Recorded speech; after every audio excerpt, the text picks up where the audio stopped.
ময়মনসিংহে চৈত্র সংক্রান্তি উপলক্ষে শুরু হয়েছে গ্রামীণ মেলা। নগরীর নাসিরাবাদ কলেজ মাঠেই মেলার আয়োজন করা হয়েছে। এলাকাবাসীর উদ্যোগে রবিবার সকাল থেকে মেলার আয়োজন করা হয়। মেলা চলবে মধ্যরাত পর্যন্ত। মেলায় আবহমান বাংলার গ্রামীণ জীবনের ঐতিহ্যবাহী পণ্য সামগ্রী নিয়ে শতাধিক স্টল খোলা হয়েছে। এর মধ্যে রয়েছে নাগরদোলা, চরকি সহ শিশু কিশোরদের নানা বিনোদন। চৈত্র সংক্রান্তি উপলক্ষে ময়মনসিংহে যে মেলা শুরু হয়েছে সেখানে আছেন সহকর্মী বাবুল হোসেন, যুক্ত হচ্ছি তার সাথে। বাবুল, মেলায় দর্শক সমাগম কেমন হয়েছে? থেকে শুরু হয় এই মেলা, ব্যাপক দর্শক সমাগম আমরা দেখতে পাচ্ছি।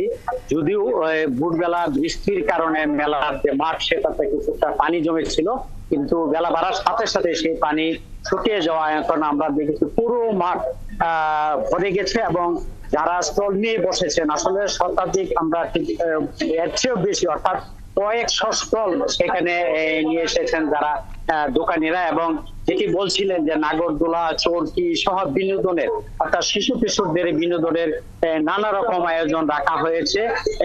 আয়োজকরা যেটি বলছেন যে বিগত 50 বছরেরও বেশি সময় ধরে কিন্তু এই আয়োজন চলে আসছে এবং তারা সেই ঐতিহ্যটি ধরে রাখতে, অর্থাৎ শিশু কিশোরদের যে হারিয়ে যাওয়া যে নাগরদোলা, চরকি এবং মাটির তৈরি পুতুল, খেলনাপাতি এবং এই সমস্ত ঐতিহ্যবাহী যে গ্রামীণ জীবনের যে সংস্কৃতি সেটি হারিয়ে যেতে বসেছিল, সেটির সঙ্গে পরিচয় করিয়ে দেওয়ার জন্য মূলত তারা এই মেলাটির আয়োজন করেছেন। এবং এখানে যারা এসেছেন তারা অনেকে পরিবার পরিজন নিয়ে এসেছেন, শিশু কিশোরদের সাথে করে নিয়ে এসেছেন, শিক্ষার্থীরা এসেছেন। এবং এর পাশাপাশি যদি আমরা দেখি যে খাবারের নানা রকম, অর্থাৎ ফুচকা, চটপটি, চাটনি, আখের রস, যেহেতু একটি প্রচন্ড গরম পড়েছে, আমরা দেখছি যে খাবারের মুখরোচক নানা খাবারের আয়োজনও কিন্তু এই মেলায় রাখা হয়েছে। তো আমরা একটু দেখছি যে একজনের সঙ্গে একটু কথা বলতে চাই যিনি পরিবার নিয়ে এসেছেন। একটু বলবেন যে কেন এই মেলায় এসেছেন, বাচ্চার জন্য কি কিনেছেন?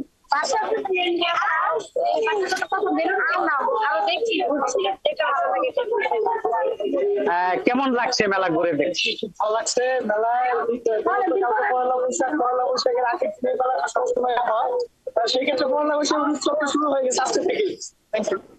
ধন্যবাদ। আপনি শুনছিলেন যে আসলে আগামীকাল বাংলা নববর্ষ, মূলত এই চৈত্র সংক্রান্তি একটি পুরনো বছরের বিদায় এবং একটি নতুন বছরের শুরু হবে, এবং এরকম একটি সময়ে এই মেলার আয়োজন এবং অসংখ্য নারী পুরুষ নানা বয়সী মানুষ, শিশু কিশোর তারা এই মেলায় এসেছেন এবং আমরা দেখছি যে বিনোদন উপভোগ করছেন। যারা পরিবার পরিজন নিয়ে এসেছেন শিশুদের, তারাও বলছেন যে আসলে শিশুদের বায়না ধরেছে নানা খেলনাপাতি কিনে দেওয়ার জন্য।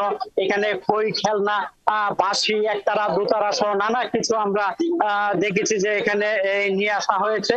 তো আমরা দর্শকদের একটু দেখাতে চাই যে একজন বংশীবাদক যিনি এই মেলায় বাঁশি নিয়ে এসেছেন, তিনিও বাঁশিতে সুরের মূর্ছনা তুলছেন এবং সেটি আমরা দেখছি যে নানা বয়সী মানুষ তার সেই সুরের মূর্ছনা আমরা একটু তার কথা আমরা একটু দর্শকদের জানাতে চাই যে এই যে মেলায় এসেছেন প্রতি বছর কেমন লাগে, কেমন বিক্রি হয়? তিনি বলছিলেন শাওন যে আসলে বেচা বিক্রি ভালোই, যে তিনি প্রতি বছরই এই মেলা চৈত্র সংক্রান্তির এই মেলা তিনি আসেন এবং প্রচুর বাঁশি বেচা বিক্রি হয়।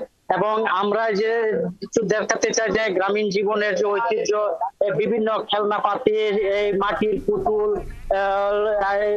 এবং নানা তৈরি যে মাটির ব্যাঙ রয়েছে এবং অন্যান্য যে হাড়ি পাতিল সহ নানা কিছু। আপনার মাধ্যমে আমরা দেখছিলাম যে গ্রামীণ মেলায় বাংলার যে ঐতিহ্যবাহী তৈজসপত্র সহ নানা সামগ্রী বিক্রি হচ্ছে। খবর রাখতে থাকুন বাবুল হোসেন, প্রয়োজনে ফিরবো আবারও আপনার কাছে।